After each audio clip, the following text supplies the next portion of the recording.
because I knew I had these two to begin, I realized we also needed the perspective of what's happening in the K through 12 arena.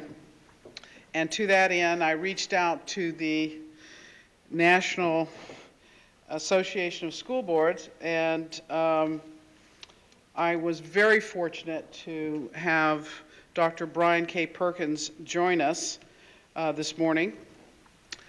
Not only from his personal background, which as I encourage you to read in our speaker bios, you will see that when he was promoted to the rank of full professor, it made him the youngest and first African American in the university's 112-year history.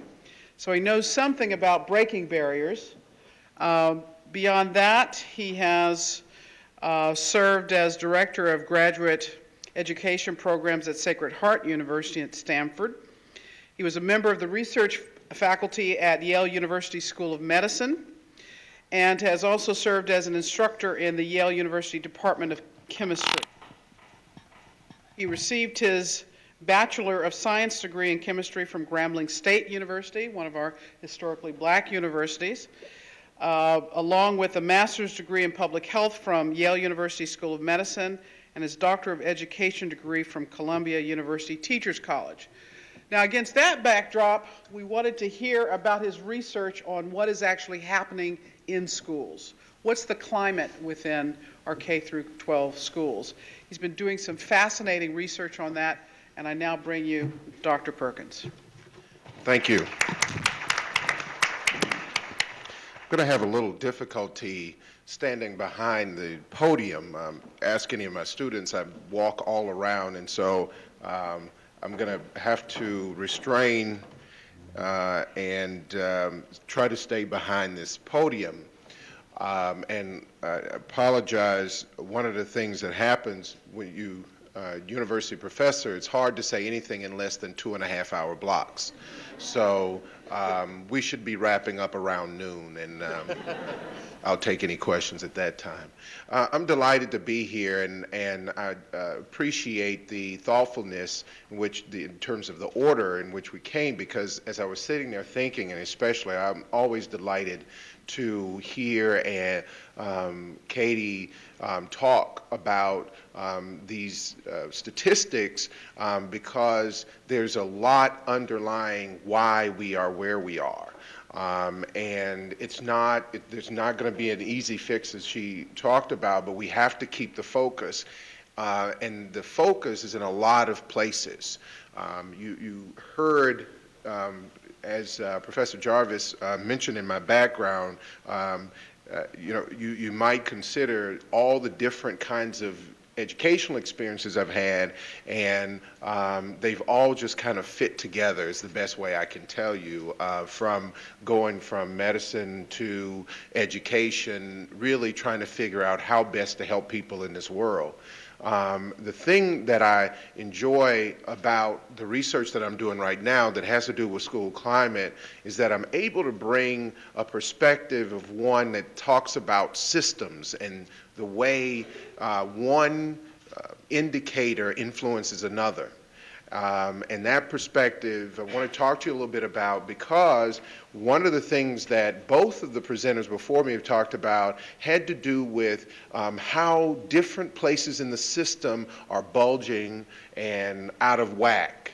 And when it seems as though we don't know where, in some cases, where to start repairing the system. And so I think as I talk, you can see where, as I'm talking about systems, where a lot of what I'm basing this on, as we're talking about sociology and a sociological model, is very much applicable in a physical, medical model, and where I use that as a framework. I chose as the topic access, experiences, and opportunity because one of the things I believe is that equal educational opportunity is not about students sitting in a classroom just because they're sitting next to white students and Hispanic students and other high-achieving students. From my research and others, I've found that children, although sitting in some of these very same places, are having very different experiences, both self-reported and people who are doing observations and what have you. So where, just thinking about one of the previous slides where it showed different colleges with the same populations getting different results. The same happens when we're talking about classrooms, as we know, same classroom, same teacher, different results. And some of it has to do when we look at education system, the education system as a whole, what the level of education of the mother, all kinds of other things that researchers have completed a lot of models, a lot of fancy models with arrows and circles and boxes and triangles. And I always say the answers that we need are all, we need to ask the right people. And that those people are, the people who are the consumers of those education, the children, the parents, and also the teachers and people who are providing it. And so what I'm going to share with you, over the last 3 years, I've kind of churned out painstakingly 3 reports on a survey of urban school climate. The first one, and these are all available for download at NSBA's website, nsba.org, but the first one is called Where We Learn, and that it was over 36,000 students that involved in this survey from Connecticut to California.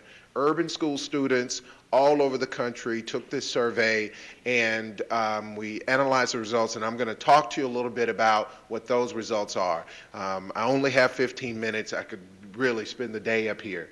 The second report that came out was last year called Where We Teach, and that was taking, for the most part, administrators and teachers in the same buildings and then asking them very similar questions.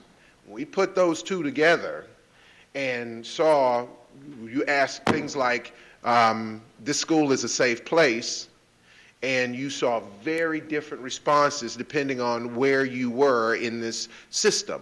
So teachers had one response, administrators yet another, and students a different response. And I'd always say, so how is this possible? Were they in the same buildings? Yes. Same time of day? Yes. So why do we have different perspectives? The last report that I'm planning in the series, notice I said planning, is one that it will be released in March of 2008. It's the parents. And so don't have a title for that one yet, but basically asking the parents, what do you think about what's going on in the schools along some of those same indicators, and we anticipate some very different perspectives as well. It's probably going to be really interesting. But what I wanted to share with you today, when we talk about access, experiences, and opportunities, that this notion of equal educational opportunity is not one just about having buildings and bricks and mortar, and even in some cases highly qualified teachers. We're going to talk a little bit, and some of what I'm going to show you will probably shock you. So just kind of hold on to your seats, because there are some very interesting findings here. So in this survey, there were 5 constructs that emerged from the question. Safety, we asked them, so some of them had to do with safety, some with bullying. Something that I call trust, respect, and ethos of caring in the building, racial self-concept, and general climate. I'm going to tell you a few stories, hopefully, if I have time at the end, because I do want to get to the data.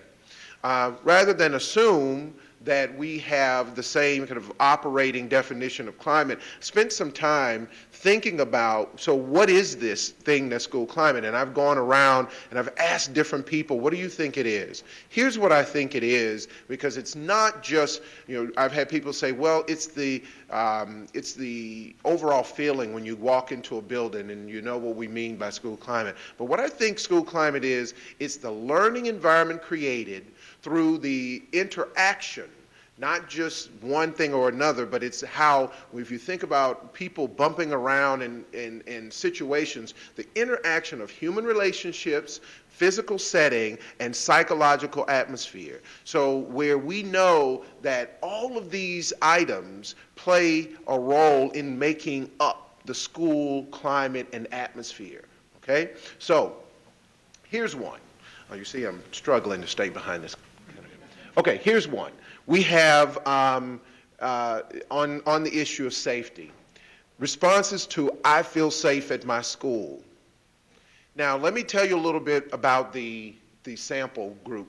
For the most part, as I said, these were urban school systems from ranging anywhere from say 20,000 students to 600,000 students in the district. So it's a range all over the country, okay? So, and including some of the small urban districts, and some of the largest in the country, some with very high per pupil expenditure and some with below average per pupil expenditure. So it's a real range. But what I want you to know is that for the most part, the sample population was about 30% black, 30% white, and 30% Hispanic. Okay? The rest was a mix of different identification groups, and so you'll see, so much smaller were the Native American and Asian groups. But so just keep in mind that 30, 30, 30, because in general, when you see these numbers, the assumption would be that as children respond, certainly among those groups, you should see similar responses among blacks, white, and Hispanics in the population. But let's just look at this. I feel safe at my school. Statistically different. You have African American children saying they don't feel safe. Look at that. Now, overwhelmingly, students say they do feel safe, but twice as many, almost twice as many African Americans say they don't. Here's another one. There are some children whom I've seen bullied at least once per month. So you have almost 10% African American students say that they don't. You'll notice that the responses among African Americans and Hispanics are higher than whites when it comes to the bullying. What we've also noticed through these numbers been that as it relates to bullying, particularly the way teachers report it out, is that the numbers are higher when we do this kind of research than what actually gets reported to the government. And we think some of that might have to do with being deemed a persistently dangerous school.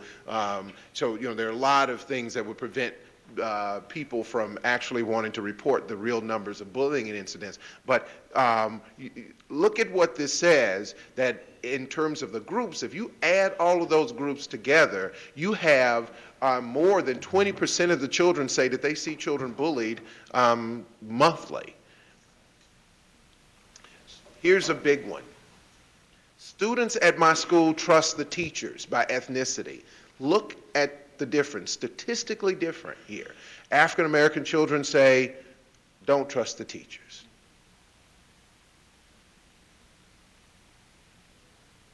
Twice as many, almost.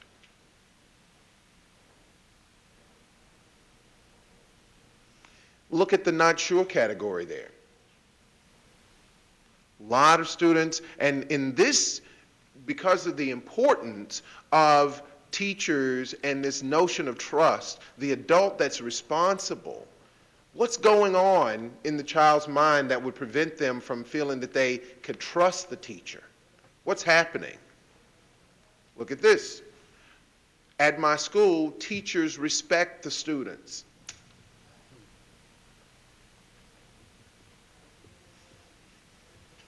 Twice as many African Americans say they don't respect the students. This is all about experiences that they're having. My teachers care whether I'm successful or not, where the African American students are.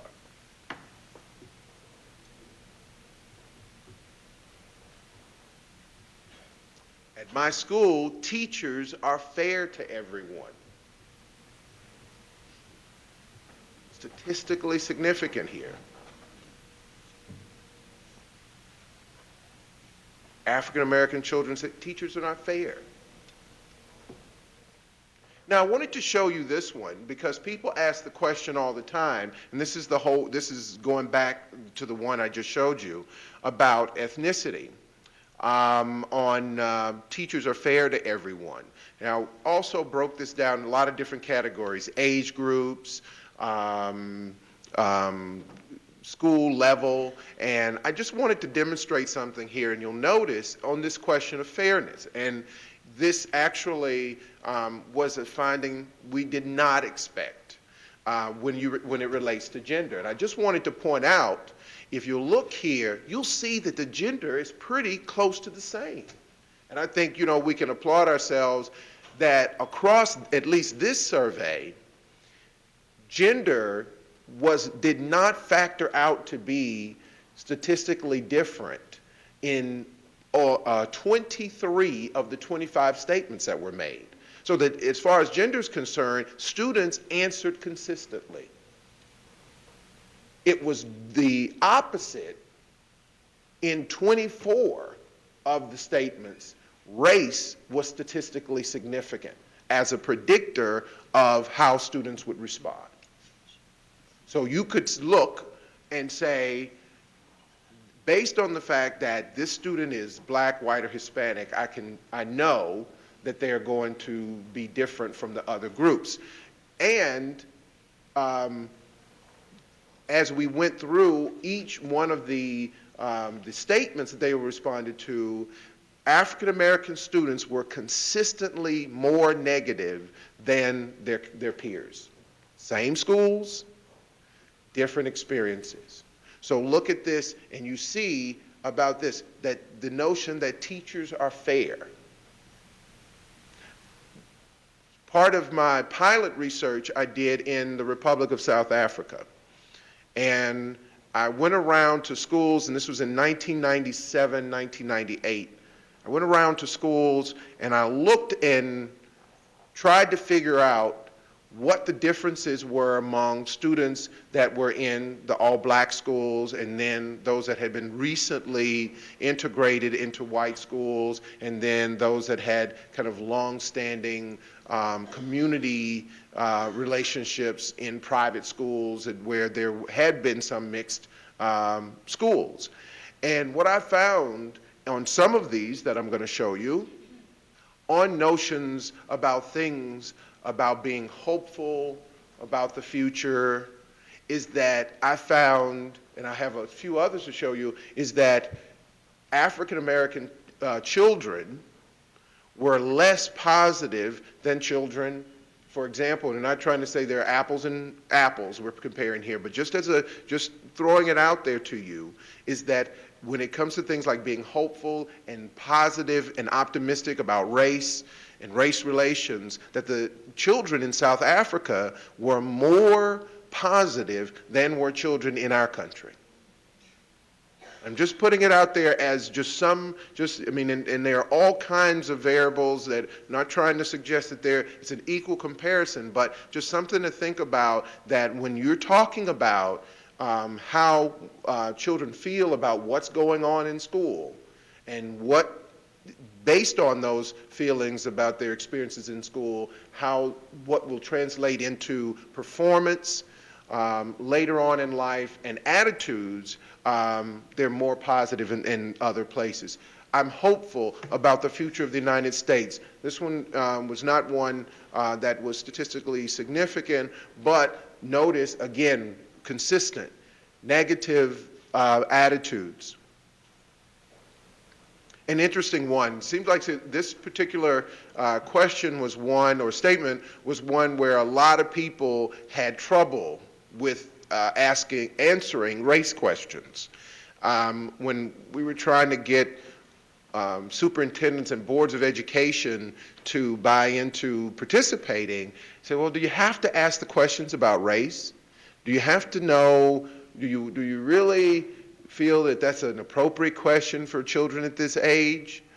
And what about the children that don't understand what race means? And I wanted to ask, in some cases, which children are these? And I say that because I have children, and I can tell you a lot of stories. I have 4 girls, and I've gone through what we've called the Barbie doll dilemma.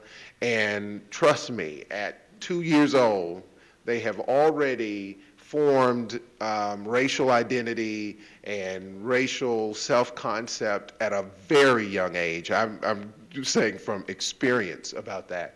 But looking at this, I wish I were of a different race. I show you 2 different ones here. It's that you'll notice that children who are younger say that more frequently. They wish they were a different race, grades 4 through 6. And then as they get older, it gets better, in terms of them not saying that they were not, they did not wish they were of a different race.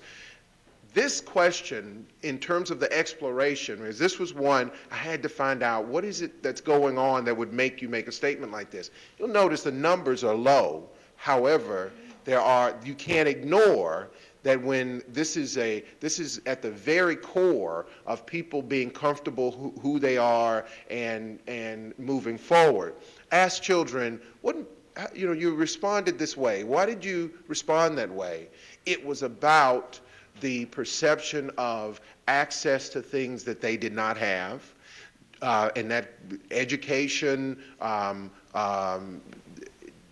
college, cars, money, what have you, but it was not about that I think people are just better than I am. It's because of what the privilege associated with being in different races. And you'll notice, again, consistently, if you look over here, you'll notice in terms of I wish I were a different race, the African Americans are a bit higher than the other groups, but still more negative. Look at this one. Students who are not of my race generally do better in school than I do. Another one. This, in some cases, has to do with perception of how well they are, what is expected. Katie made a reference to that we have lower expectations of students in some of these places. And that students pick up on that and internalize it. And that is part of the reason why we have a difficult time convincing children whether or not they can go to college. I know part of the presentation from Lumina was about what do you do? How do you get there? And if you don't set it out as a possibility, it's not something that goes on in the child's mind that just automatically says that I can go or that I can do well. And so the assumption is that I see children doing other things, doing better, and so that's just the way it is. And a lot of them, that is their attitude. And you'll notice about an adult or someone who's taking care of me visits the school often. Big differences. We already know that as children get older, parents become less involved, and that's what this one says under age. But if you look under ethnicity, you'll notice high numbers across the board suggest that students do not have the kind of support with parents who come to visit the school. So as I close up, here's what I want to say, is that we need to look carefully at the various practices that are going on within the school that help students become more comfortable, feel as though they're treated fairly, and accurately give them a realistic sense of self. I always say that we're not talking about an inflated sense of self. That's part of our problem. Is that people believe that they can do anything they want to do and don't necessarily have the preparation. But give them a realistic sense of self. But as you can see from these numbers, this is not something that is an accident, that there's something consistently happening in schools that are giving groups a different experience. And we can't expect to change children's attitudes about going to college or having that as an option when the experience they're having at the K-12 level is one where it does not support that mindset. Thank you. Thank you.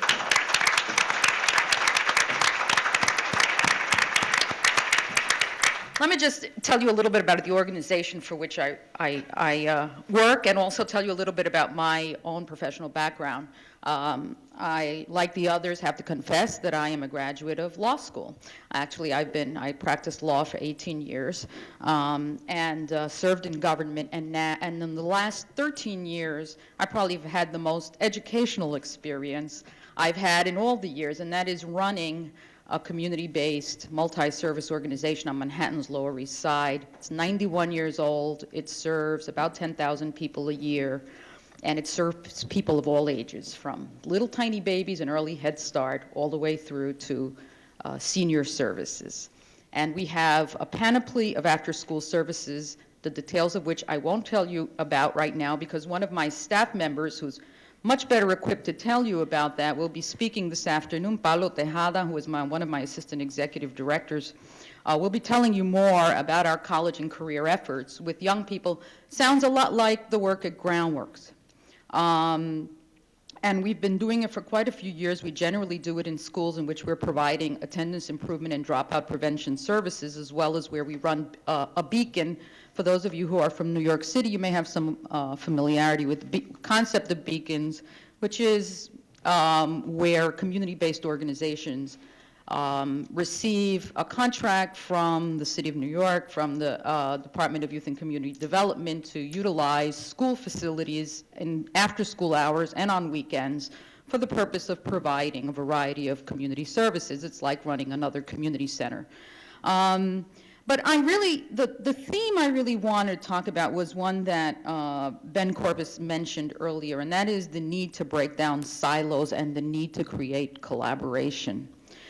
We often find ourselves serving the role of guidance counselors in schools in which there are no guidance counselors, or in which the proportion of guidance counselors to the number of students requiring guidance is so poor that even if they work 24 hours a day, those guidance counselors wouldn't be able to respond to the needs of the young people who need their services. And so we send counselors into the schools, and we become the guidance counselors. Probably, not that guidance counselors are overpaid, but I'm sure my staff is paid a fraction of what the guidance counselors are paid, and without a lot of, they don't have summers off, et cetera, et cetera. So we play that role for many low-income students in very challenged educational environments. When I tell you about challenged educational environments, let me say that when I asked some of my staff what we observe among the young people attending the public schools in some of the communities in which we work, and we work on the Lower East Side, we also have worked in the Bushwick section of Brooklyn as well as in the Williamsburg section of Brooklyn.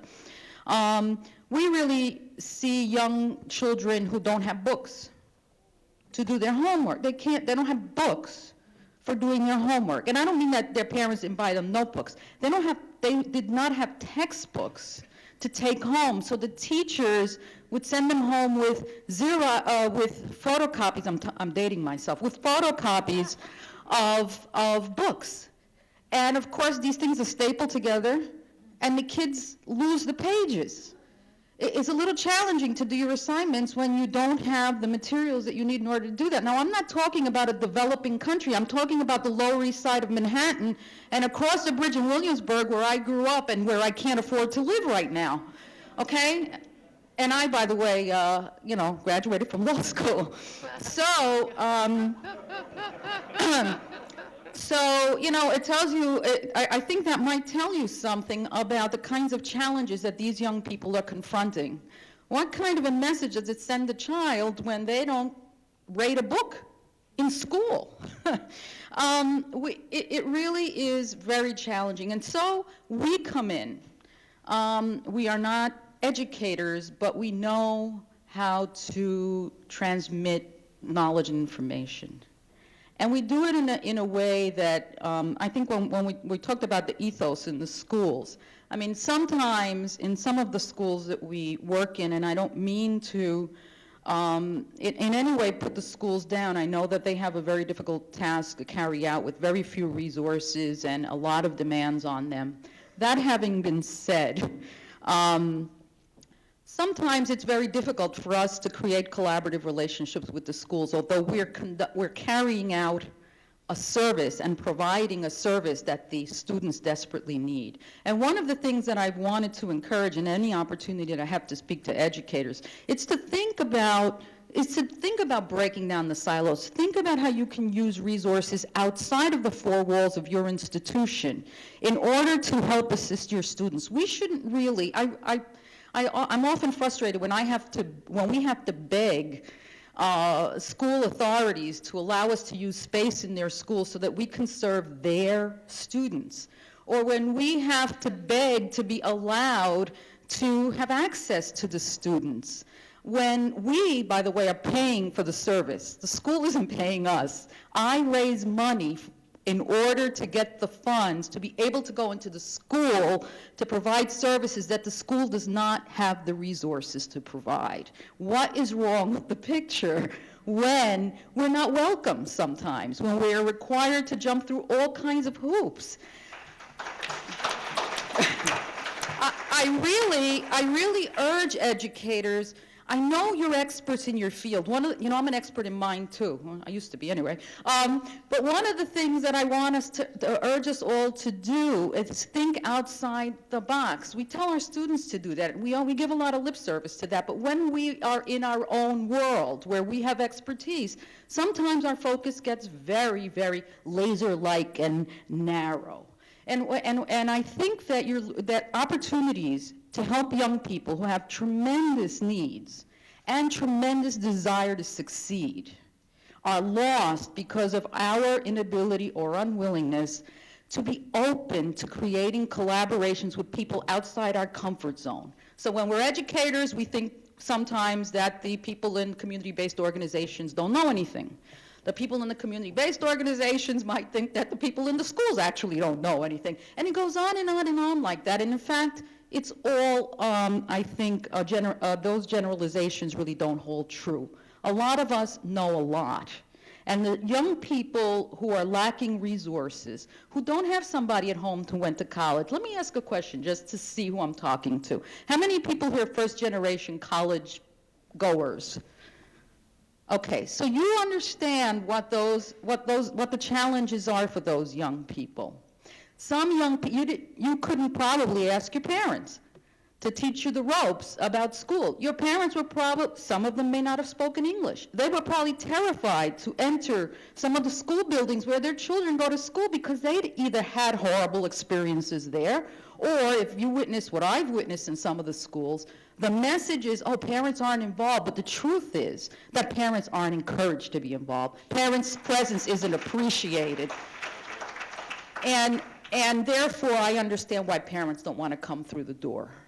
And so therefore, community-based organizations like ours, on the other hand, we run a beacon in a school, and guess what we do? We provide services for the parents. What kinds of services? ESL, GED, a variety of other services, so that the parents see that building not as a scary place where they're going to be called in to be told how poorly their child is performing, but actually a place where they can come for services and a place where we tell them how terrific their children are doing. And we see in many of the children who come to our community center, many of those kids are kids who are failing in school. They don't want to be there. We have to throw them out. And sometimes when they're with us, and we throw them out because it gets late and staff has to go home and we're not open 24 hours a day. But when they're with us, we see a very different kind of young person. And as a consequence of that, when some of the teachers and school authorities become aware of it, some of them have actually knocked on my door. In fact, 2 days ago, I had a principal in whose school we had provided guidance services for years come to talk to me. She's now working with NYU, and she was reaching out to create collaborations with those institutions like ours that could provide experiences for some of the student teachers in terms of how we conduct our work with young people in need, as well as, places that she knows provide quality services. And I really applauded her willingness. I can't tell you how flattered I am when a principal is willing to come and talk to me in my space.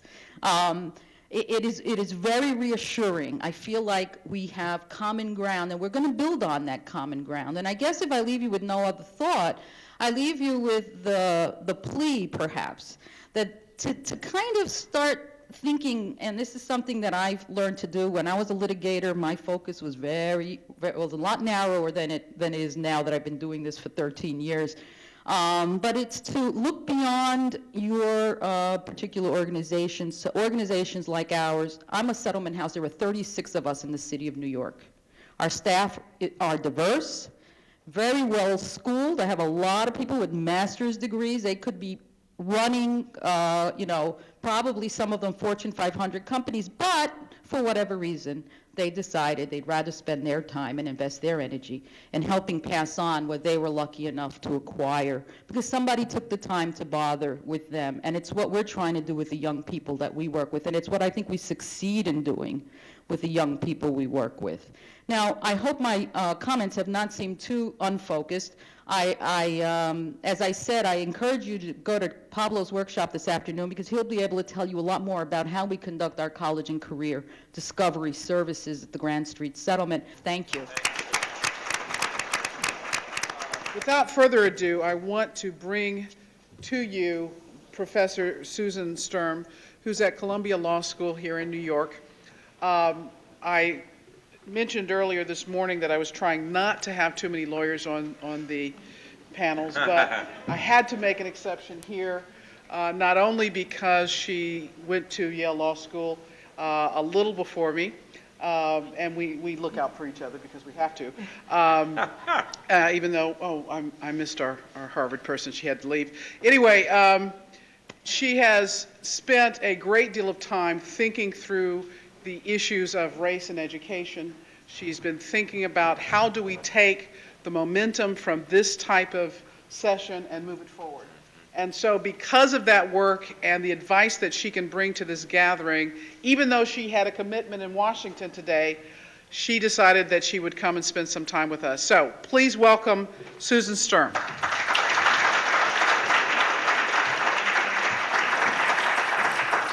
Well, it's such an honor to be here. I just want to start by saying thank you to Sonia and to Lynn for putting together a truly extraordinary program. I've learned so much already. This is the kind of gathering that will really advance the class. So thank you so much. Thank you very much. So these are challenging times for the kind of work we're doing here. Challenging because the problems are hard, challenging because the courts have made our work harder. Right, what institutions that used to be at the forefront of racial justice are now the ones who are putting up the wall. And so the legal environment has introduced a set of risks and uncertainties that make it that much more important for us to be truly innovative in the way we approach these programs. As we've heard, it's not only the legal environment that's pushing for that. The programs that have been in place for the last 25 years are simply not sufficient. We have to really do better. So I think what we've heard a lot about so far today is the importance of developing an institutional strategy, an architecture of inclusion, a way of thinking both deeply within institutions to try to get at the micro-level dynamics that are producing under-participation, and also to think across institutions to see the ways in which networks and relationships need to be developed. We've heard about the relationship between high schools and colleges, the relationship between community colleges and public institutions and research universities, between HBCUs and major research universities. We also have heard about the importance of collaboration among constituencies with different positions, with different goals, but overlapping interests.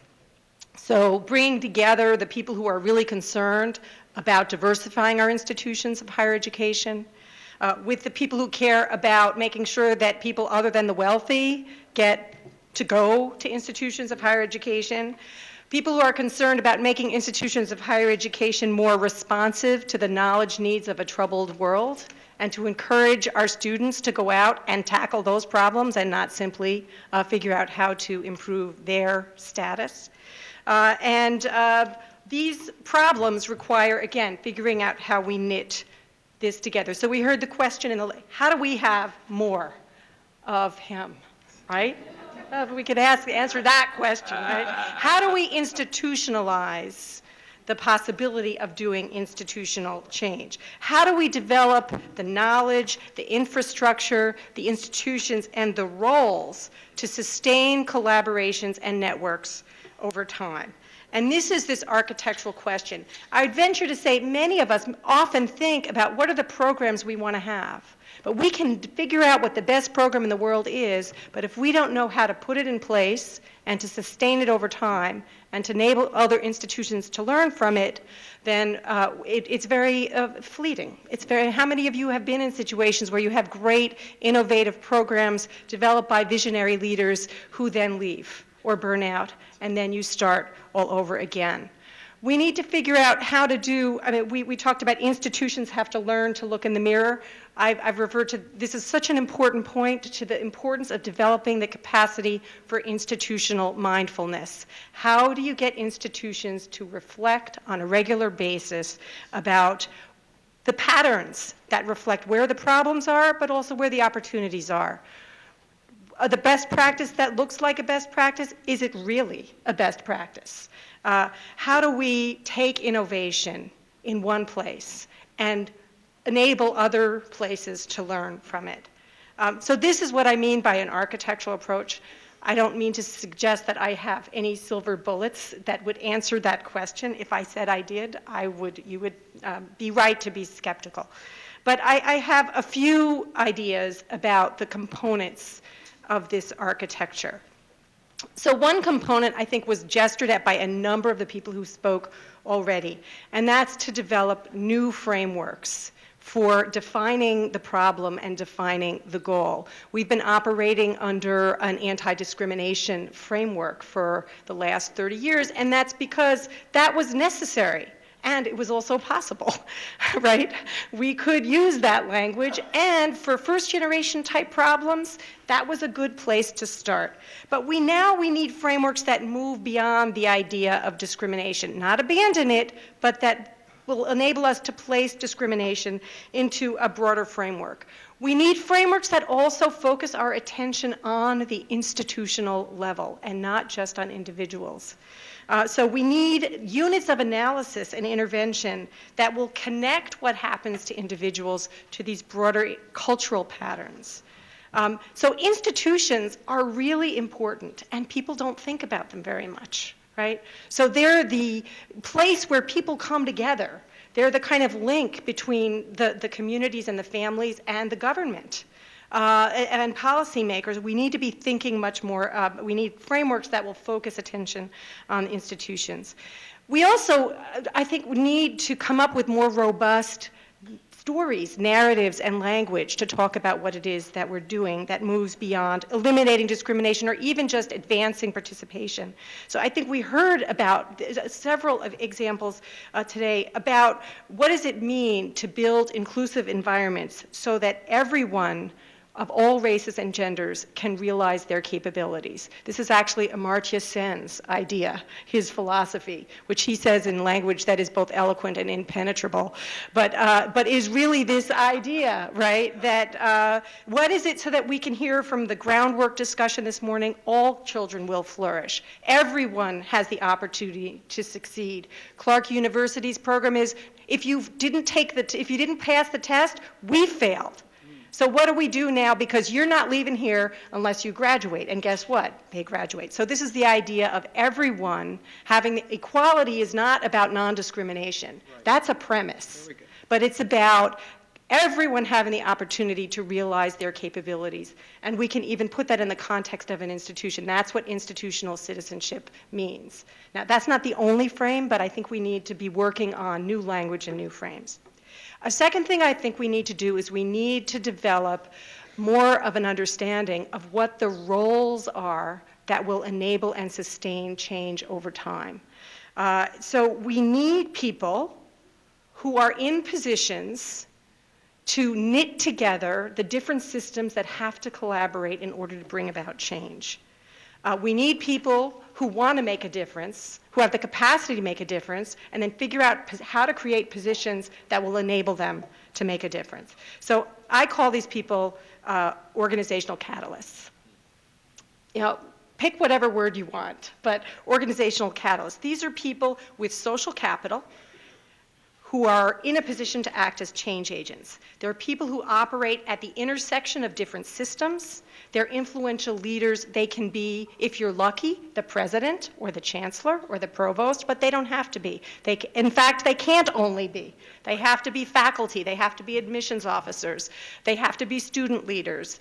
And what you see is programs that actually are set up to find and enable these people to exercise leadership and then to recreate themselves so that they're not alone. So it's about creating leaders who then diffuse themselves so that you have the capacity for everyday leadership. And what do? They're information entrepreneurs. They know how to get the right information in the right form at a point when it can actually make a difference. They're troubleshooters. They have the meetings with the kids who they know so that they know what the problems are, and then they're in a position to bring it to the table when policy is being made. They know how to use the currency of the realm, or if they don't, they know how to bring in the person who does. So physicists might have to talk to physicists. You have to find the communicator who will be effective with that audience. They developed collaborations in strategic locations, and I call this cultivating communities of practice. So you find the groups of people who are already either working together or eager to work together, and you empower leaders to basically bolster their capacity to act. And in doing this, they create pressure and support for change. And part of what's really important is to have people who are in a position to move innovation at the margins into the core of the institution. So what often happens to these programs is they're set up, they work, they're the exception. And in fact, you see, for example, a lot of bridge programs that are really important and interesting. They're all tackling from different perspectives an institution that's inhospitable to what they're trying to do. And they don't even know each other exists. They're all working for the same institution, and they don't even know they exist. So you have the possibility of creating an individual or a set of individuals who will bring those folks together and analyze what's going on, not just at the programmatic level, but at the institutional level. And then finally, and this is for the policymakers and lawyers and among us, I think we're talking about new kinds of institutional intermediaries. So where are the public agencies? Where's the role of the public that's going to enable this to happen? So I think we're seeing the development of new kinds of public intermediaries that are in a position to enable this kind of learning and accountability and cross-institutional collaboration. And one example of that is actually the National Science Foundation Advance Program, which we heard a little bit about. So here we have a public institutional intermediary that gives out money.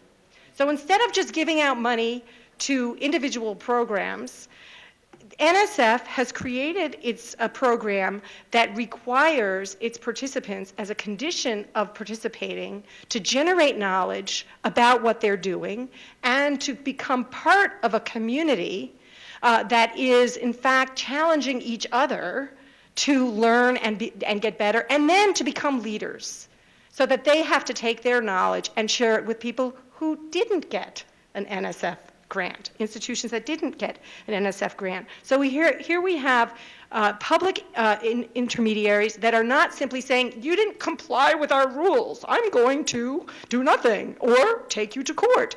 No, they're saying, here are our resources. You want them?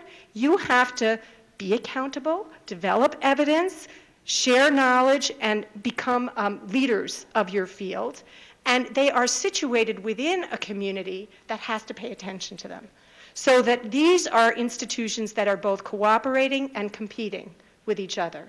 Without these networks, they will only compete. They will only have the merit scholarship so that they can be #1 U.S. News and World Report, or at least move up in the rankings. It's only through this kind of collaboration, encouraged by institutional intermediaries, that you're going to be able to do something about the data that we saw earlier today. So it's this idea of finding the institutional intermediary. It could be this program. It could be private foundations like the Lumina Foundation, which is really playing a very important role in pulling together knowledge and then enabling people to share that knowledge. But it's leveraging this information, leveraging these communities of practice, making it so that from where I sit, if Yale does it, you know Columbia is going to want to do it. Absolutely. And then it's also creating new kinds of relationships, so that I would love this to be the beginning of a collaboration between the CUNYs and the public institutions in New York and the institutions like Columbia that really have to work together if you're going to solve the pipeline problem. We have a lot to learn from each other, but there has to be this kind of reciprocity there. So just to sum up, we're talking about here new frameworks. We're talking about paying attention to institutional roles and new kinds of institutional roles that are situated to be change agents. We're talking about new forms of public institutional support and accountability. And all of this suggests that the universities have to start playing a dual role. They are not simply creating the best and the brightest from which they can claim their luster, that they should be turning the mirror on themselves. They should be participants in generating the knowledge that it would take to solve this problem. And one way that we can do that is by studying ourselves and then sharing that, as we're trying to change ourselves, and then sharing that knowledge with a much broader community. So thank you very much, and let's take the next steps. Thank you, Susan.